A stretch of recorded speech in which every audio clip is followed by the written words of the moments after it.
You yeah, this is I hope everyone out there is okay. Yeah, this is a video request by one of the viewers, and they've asked me a question, so I'm going to try and respond to this question. And the question is, if someone dies, can you communicate with that person? Okay, if someone dies, can you communicate with that person? And for me, I mean, this has been a 3-year plus investigation in this topic. You know, well, you know, since I've lost my son, my lovely son, yeah, I've had many, I believe, many communications with him, mainly through dreams, and that's why I love going and sleeping many times, because many times I get very intuitive answers and messages from him. So I mean, people can agree or disagree. I can talk this whole video through, but I'm gonna give you some backup, some hard evidence by renowned authors. The first one comes from the Pleiadian Agenda, and it says that on page 139, it says each one of us has a soul and a spirit which is within the body, and your soul incarnates over and over again on Earth and on other planets and on other stars. So, you know, when I read stuff like that, it really, I love it. You know, it fills me with joy. It fills my spirit with joy to know that, you know, my son, well, he hasn't died really, has he? He's left the physical plane, of course, but none of us really have ever died, you know. We just keep, I believe, that we keep coming back, your hands in, keep coming back, round and round, through and through, in reincarnation, or some people say reincarceration. Yeah, so as I was saying, I believe that, yeah, I believe that, you know, life is it's just one long day, and not just this life, your previous lifetimes and the lifetimes before that. You know, it's just been one long day's journey for your soul. And you know, I've tapped into some books just to explain, as usual. Can you add to my film? This book is called The Oracle of the Illuminati, and that's by William Henry. Okay, it's a really good book. It's excellent read, and I highly, this is 5-star book, recommend this book. As usual, I'll just tell you some of the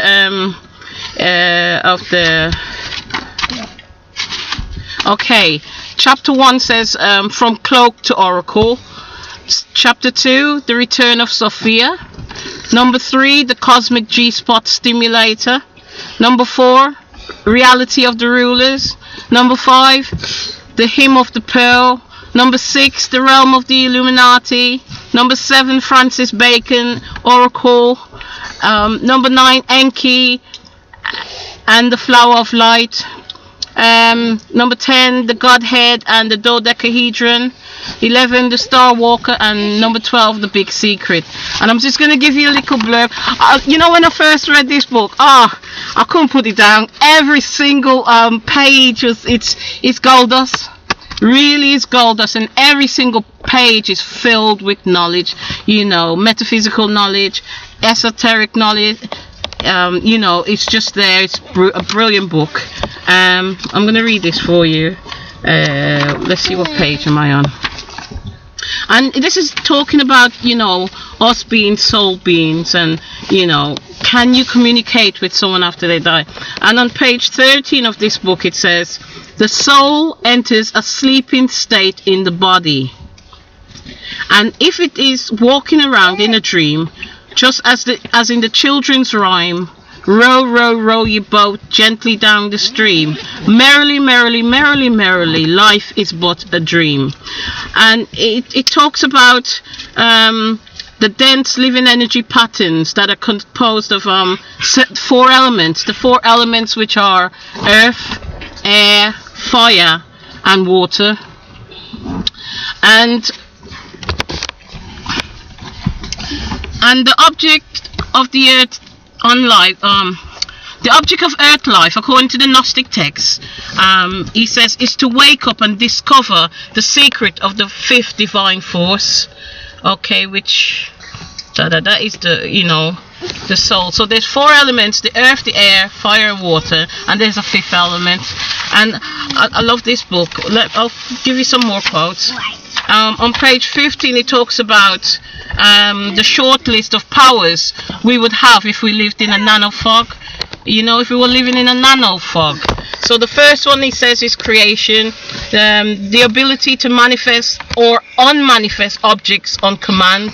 So it's not only that we are creators, we can uncreate certain things, you know. Okay, there's levitation, the ability to cause objects to move in the air. And when I got to the dream world, these are, when I read this list, this list of 5 things, these are things that I do when I dream. I mean, I levitate. There's another one, manipulation, the ability to move objects at a distance. In my dream world, that's what I'm doing. You know, teleportation, the ability to beam from one place to another. And alchemy, the ability to transmute any element into another. For instance, water into wood. Okay, and so I mean, this book is brilliant. I'll read some more for you because it's so good. It's so good. You could just spend, you know, I think I read this book in about 2 days, 24 hours straight, and then a bit of the next day. So 2 days I read this book. It's so information packed.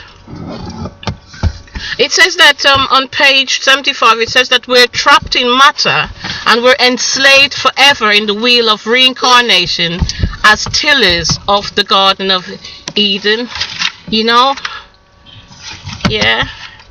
Let's see some more. It's just an excellent read. I highly recommend this. And then, you know, what I love about this book, it talks about hyperspace, which is to do with, that's where we go when we're sleeping in the dream, in the dream state. And it says that in hyperspace, time and space does not exist. It's just a place of pure energy, okay? And it is an area beyond the astral plane, and it's between all physical realities. Yeah, as I was saying, on page 79 of this book, it talks about hyperspace, and I love reading about hyperspace. I watched an excellent lecture on YouTube by Dr. Bay, Azazel Bay, hyperspace technology. Tap into that. That's excellent for understanding this stuff. But here on this page 79, it talks about we call the 7 heavens hyperspace, a plane where time and space does not exist, and all events happen synchronistically or at the same time. It is an area beyond the astral plane and between all physical realities. The astral plane is the border zone between hyperspace and the physical world. This dimension is considered very dangerous, as it is the realm of the disincarnates as well as other terrestrial beings. Travelers to hyperspace report that the waters are filled with symbols and hieroglyphs that glow with psychedelic colors. Information pulses through one's entire being. For a shining moment, you experience all-pervading knowingness. You have patched through to the source. Sophia, you are an oracle. The way through is called a wormhole, a cosmic transportation system, and that is the hallmark of a Type 2 civilization, a Star Trek type civilization. And Dr. Michio Kaku. He does a brilliant lecture as well, I've seen, on about all the different types of civilizations there are. There's a type 1 where communications on a planetary scale between everyone.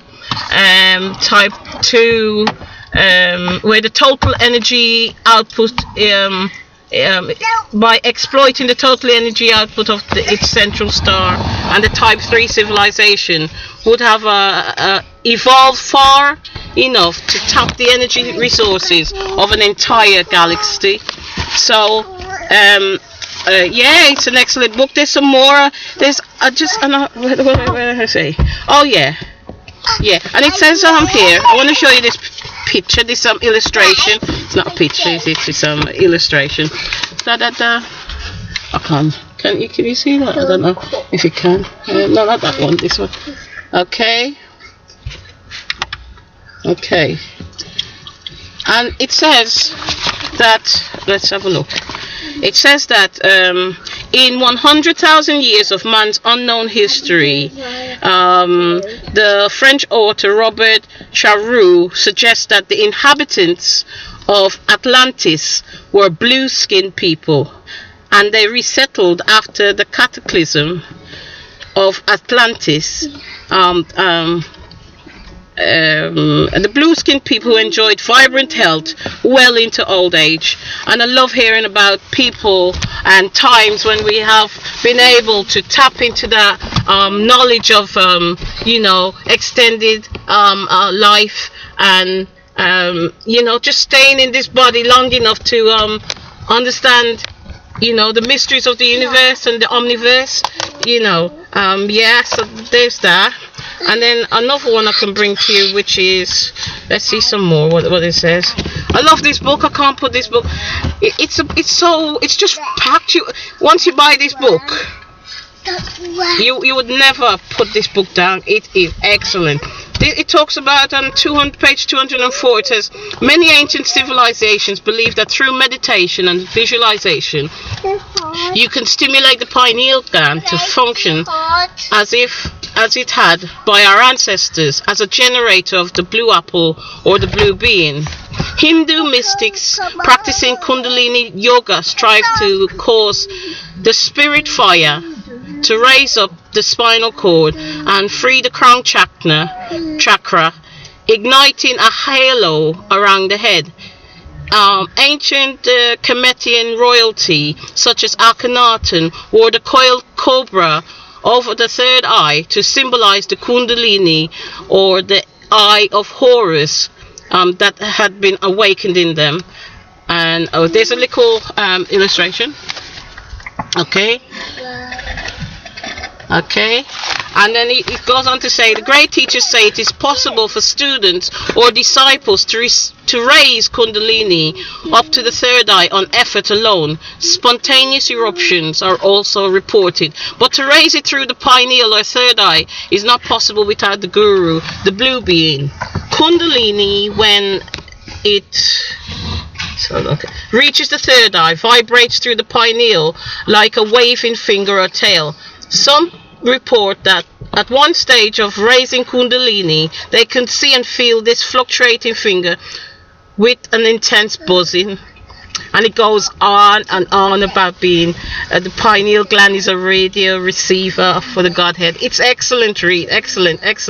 Talks about meditation, Kundalini and the nervous system, your body, the planet, the sun, the geophysical phenomena and the signals to better advantage. DMT as one of the most powerful psychedelics known. The plant also manufactured this hallucinogenic chemical and spirit module, says Strassman. It consistently produces near-death and mystical experiences, including encounters with intelligent non-human beings, i.e. aliens, whatever. Okay, yeah. But I mean, I love this book. It's so it's intriguing, so I'm going to give it another shout out. The Oracle of the Illuminati by William Henry. He's also the author of The Cloak of the Illuminati, so that's that one.